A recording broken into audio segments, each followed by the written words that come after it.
I stared at the letter from the medical board, my hands trembling as I read the words that could end my career. Due to multiple complaints of medical negligence and professional misconduct, your medical license has been suspended pending investigation.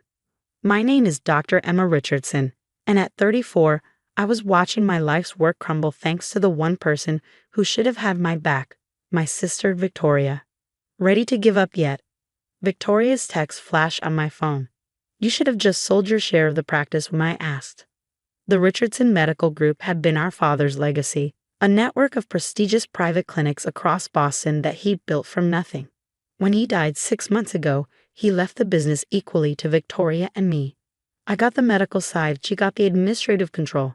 It should have worked perfectly. But Victoria had other plans. Dr. Richardson, my nurse Sarah, appeared in my office doorway, her face pale. 3 more patients just canceled their appointments.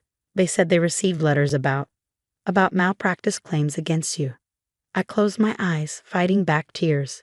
This had been happening for weeks, a steady stream of complaints filed with the medical board, all carefully crafted to look legitimate. Patient records altered, prescription histories changed, lab results mysteriously modified, all pointing to dangerous negligence on my part.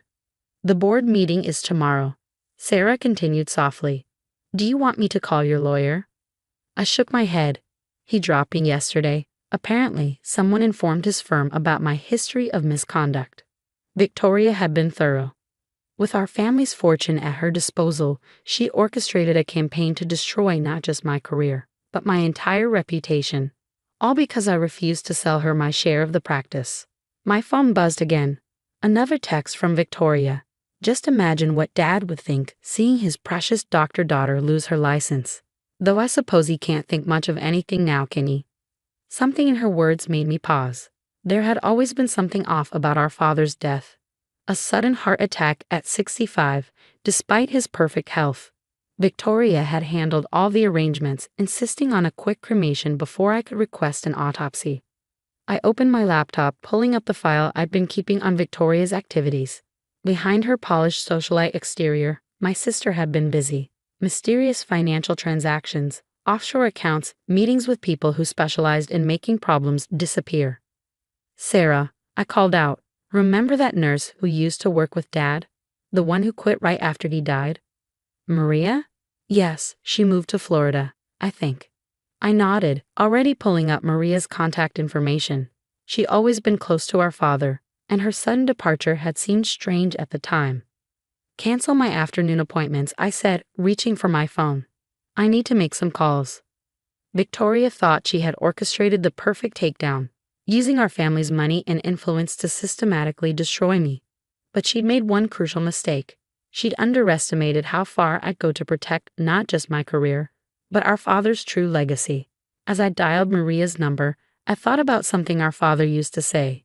In medicine, the smallest detail can be the difference between life and death. Now, those details might just save my career and expose Victoria's darkest secret. The phone rang 3 times before Maria answered. Her voice was cautious, guarded.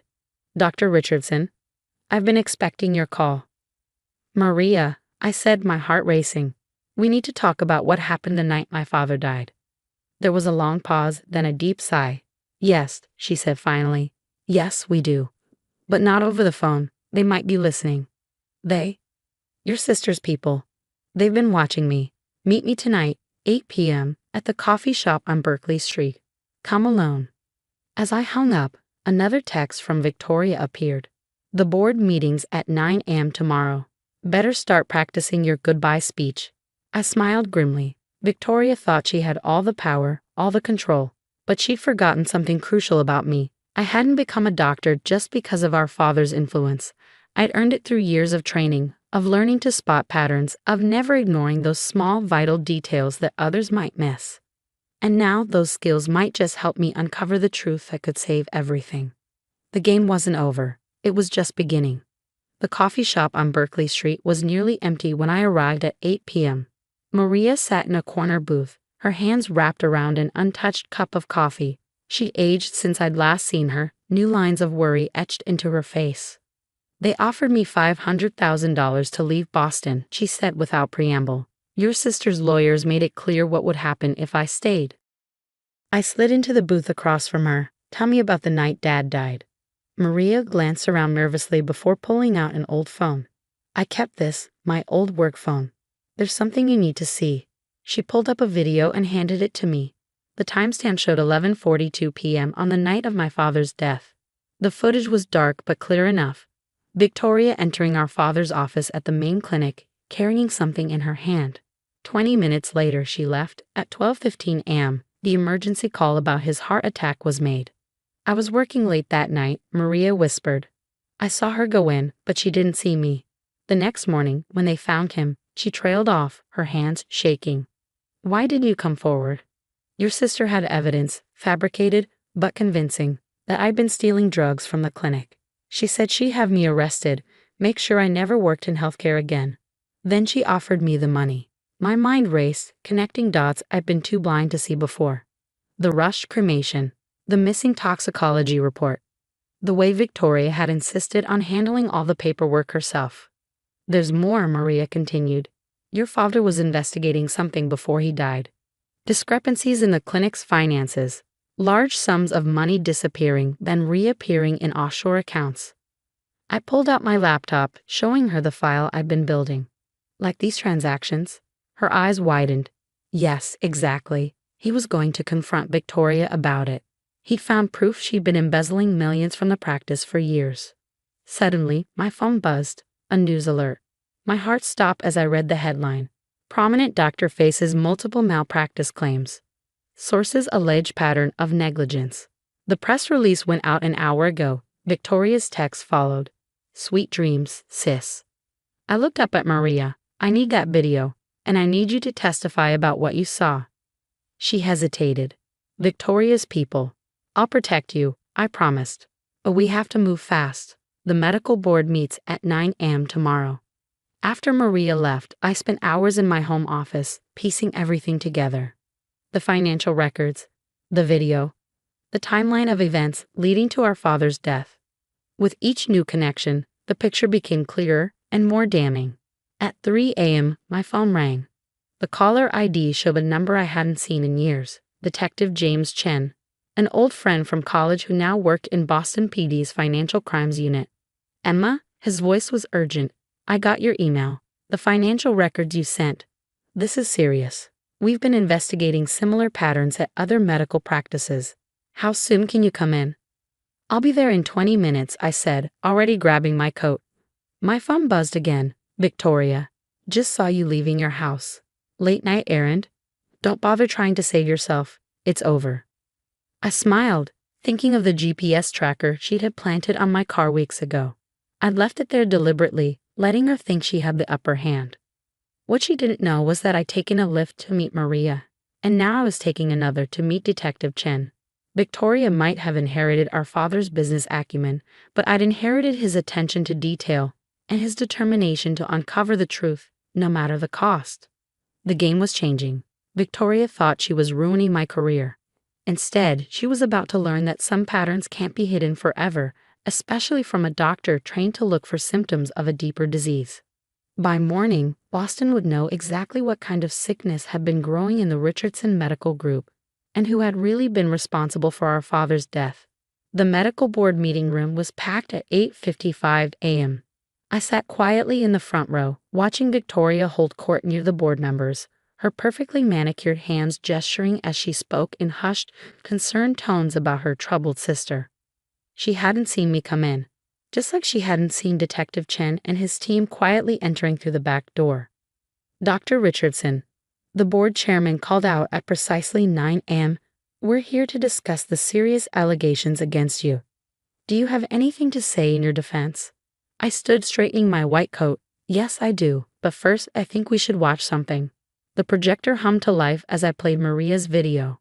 The room fell silent as they watched Victoria enter our father's office that fatal night. Then I showed them the financial records, the altered patient files, the carefully documented trail of corruption and fraud that led directly to my sister. Dr. Jonathan Richardson didn't die of a heart attack, I said, my voice steady. He was murdered because he discovered his daughter Victoria had been embezzling millions from the practice. I have Maria Rodriguez here to testify to what she saw that night. and Detective Chen from Financial Crimes to confirm the extent of Victoria's fraud. Victoria's face had gone white. "This is ridiculous," she sputtered. "You can't possibly." "Ms. Richardson," Detective Chen interrupted, stepping forward. "We have a warrant for your arrest.